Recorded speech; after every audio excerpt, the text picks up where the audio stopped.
بسم اللہ الرحمن الرحیم۔ السلام علیکم۔ کہتے ہیں کہ اورنگزیب عالمگیر رحمۃ اللہ علیہ تخت شاہی پر بیٹھنے کے بعد بھی نہایت سادہ اور محتاط زندگی بسر کرتے تھے۔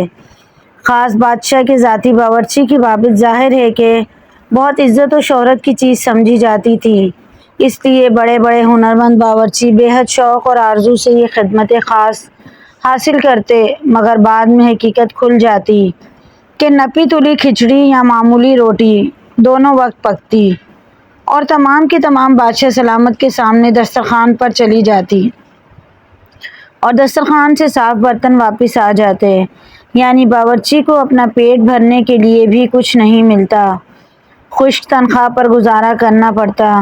اسی لیے چند ہی روز میں وہ ترک ملازمت کر کے چلے جاتے یا شاہی مطبخ عام میں تبدیلی کرا لیتے۔ بار بار کے استعفوں سے تنگ بادشاہ نے نئے باورچی سے معاہدہ کیا کہ کم از کم 1 برس تک ملازمت میں رہنا پڑے گا اور اس عرصے میں استعفیٰ قبول نہ ہوگا۔ ناواقف باورچی نے خوشی سے معاہدہ کر لیا، مگر جلد ہی اس پر بھی حقیقت کھل گئی۔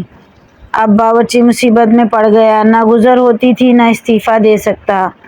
تنگ آ کر اس نے سوچا کہ بادشاہ کو اس قدر ناراض کروں کہ وہ خود ہی نکال دے، لہٰذا اس نے کھچڑی میں برابر کا نمک جھونک دیا۔ بادشاہ نے کھچڑی کھا لی۔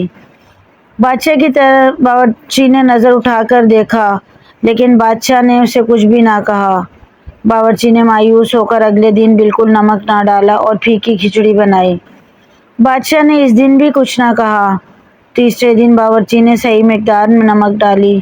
بادشاہ نے اس باورچی کو نظر اٹھا کر دیکھا اور نہایت تحمل سے فرمایا، "میاں، ایک ڈھنگ اختیار کر لو، یا تو برابر کا نمک ہمیشہ یا بالکل پھیکی پکایا کرو، معتدل ذائقہ ہو، بار بار نمک کی مقدار بدلنے کی تکلیف مت اٹھاؤ۔" باورچی ہاتھ باندھ کر کھڑا ہو گیا اور کہا، "جہاں پناہ، میں 7 لڑکیوں کا باپ ہوں، شاہی باورچی کہلاتا ہوں۔ لوگوں کو مجھ سے بڑی توقعات ہیں اور میری حالت یہ ہے کہ فاقوں مرتا ہوں۔ میں نے یہ سمجھ کر ملازمت کی تھی کہ جہاں پناہ کی ذاتی خدمت بجا لا کر کچھ عرصے میں متمول ہوں گا، مگر اب سال بھر تک فاقہ ہی نظر آتا ہے۔ یہ تصدیق فرما کر مبارک خادم کو آزاد فرمایا جائے۔" بادشاہ نے فرمایا، "آزادی کی خواہش ہے یا روپے کی ضرورت؟"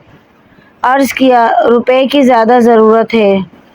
فرمایا، "اچھا، آج آدھا پاؤ کھچڑی زیادہ پکا لینا۔" باورچی کچھ نہ سمجھا اور آدھا پاؤ کھچڑی زیادہ پکا لی۔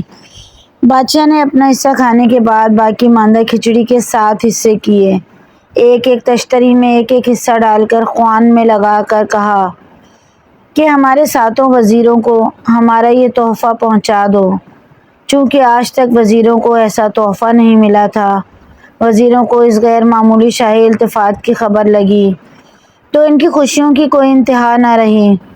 شاہی باورچی کا اپنے دروازوں پر بڑا استقبال ہوا اور شاہی تحفہ لانے کے صلے میں ہر وزیر نے باورچی کو 1 لاکھ روپے نقد رقم ادا کی۔ باورچی 7 لاکھ کی رقم اور کافی ساز و سامان کمانے کے بعد بادشاہ کی خدمت میں پیش ہوا۔ بادشاہ نے پوچھا، "کہو، گزارے کی کوئی صورت نکل آئی؟" باورچی نے دست بستہ عرض کی کہ حضور کی توجہ کی بدولت اب عمر بھر کے لیے بے فکری ہو گئی، اب کوئی حاجت باقی نہ رہی۔